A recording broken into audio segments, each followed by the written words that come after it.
اور قرآن کی بلندی سورہ بقرات ہے۔ ہر چیز کا خلاصہ ہوتا ہے اور قرآن کا خلاصہ مفصل صورتیں ہیں۔ چھٹا، حضرت ابن مسعود رضی اللہ عنہ سے ہی ایک اور روایت ہے کہ ہر وہ گھر جس میں سورہ بقرات پڑھی جائے شیطان گوز مارتا ہوا اس سے بھاگ جاتا ہے۔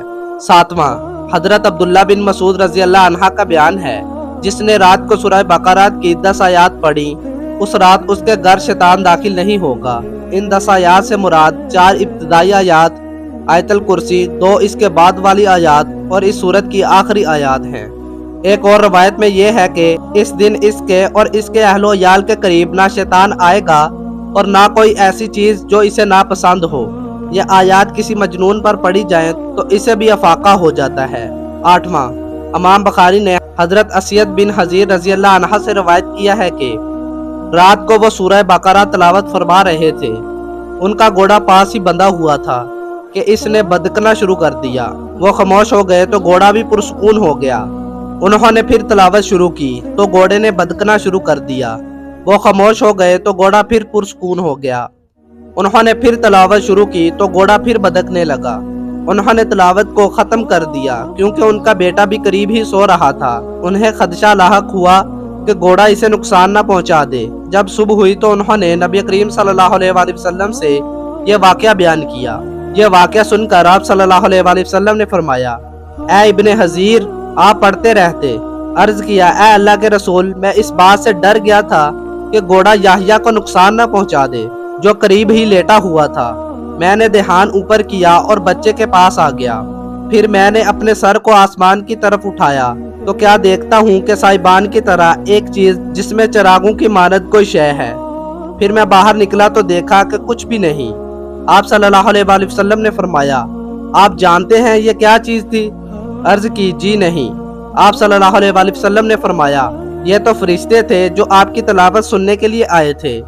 اگر آپ پڑھتے رہتے تو لوگ صبح کے وقت انہیں اپنی آنکھوں سے بے حجاب دیکھتے۔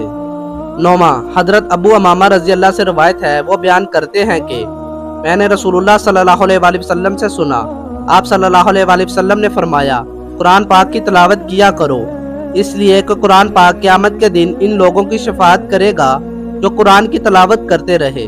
2 روشن صورتوں سورہ بقرہ اور العمران کی تلاوت کیا کرو۔ یہ دونوں صورتیں قیامت کے دن سایہ دار بادلوں یا ہلکے بادلوں یا پرندوں کی 2 ٹولیوں کی شکل میں ہوں گی، جنہوں نے اپنے پروں کو پھیلایا ہوگا، وہ اپنے پڑھنے والوں کی جانب سے جھگڑا کریں گی۔ سورہ بقرات کی تلاوت کیا کرو، اس لیے کہ سورہ بقرات کی تلاوت باعث برکت ہے اور اس کی تلاوت نہ کرنا باعث افسوس ہے۔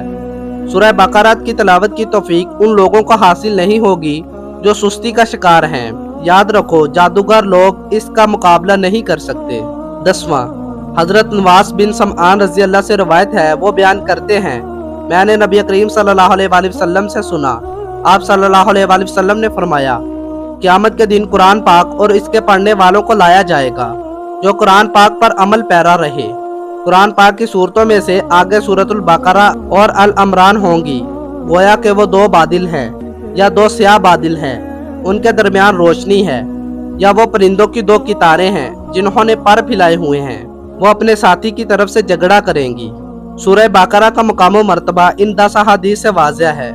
یوں تو قرآن پاک کی روزانہ تلاوت مسنون بھی ہے اور ایمان کا تقاضا بھی۔ اس کے ساتھ سورہ بقرہ کو خصوصی طور پر روزانہ شب و روز مکمل تلاوت کرنا یا کچھ حصہ بطور وظیفہ مطلوب ہے۔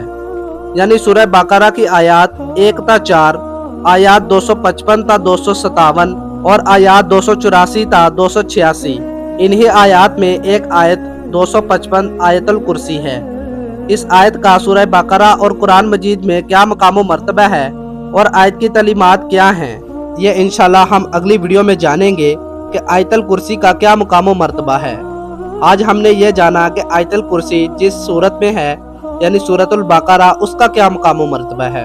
تو آج کی ویڈیو سے ہمیں یہ سبق حاصل ہوا ہے اور احادیث کو مد نظر رکھتے ہوئے ہم نے یہ دیکھا ہے کہ سورۃ البقرات کی تلاوت کرنی چاہیے۔ اگر ہم پوری سورت نہیں پڑھ سکتے تو اس کا کچھ حصہ ضرور پڑھنا چاہیے۔ امید کرتا ہوں آپ کو یہ ویڈیو بہت زیادہ پسند آئی ہوگی۔ اگر آپ کو یہ ویڈیو پسند آئی ہے تو اپنے دوستوں اور فیملی ممبر سے ضرور شیئر کیجیے گا۔ اللہ کے بندوں، اس طرح کی ویڈیوز دوسروں تک پہنچانی چاہیے تاکہ ان کا بھی بھلا ہو سکے۔ اور یہاں میں ایک اور بات کو واضح کر دیتا ہوں، میں کوئی عالم یا قاری نہیں ہوں۔ میرا کام صرف آپ لوگوں تک وہ علم پہنچانا ہے جو کتابوں میں محفوظ ہے۔ تو جو بھائی دلیل چاہتا ہے اس کے لیے میں کتاب اور اس کے مصنف کا نام بتانے کے لیے تیار ہوں۔ آپ خود بھی گھر بیٹھے تحقیق کر سکتے ہیں۔ جزاک اللہ، ملتے ہیں اگلی ویڈیو میں، تب تک کے لیے اللہ حافظ۔ دعاؤں میں یاد کیجیے گا اور اگلی ویڈیو کا انتظار کیجیے گا۔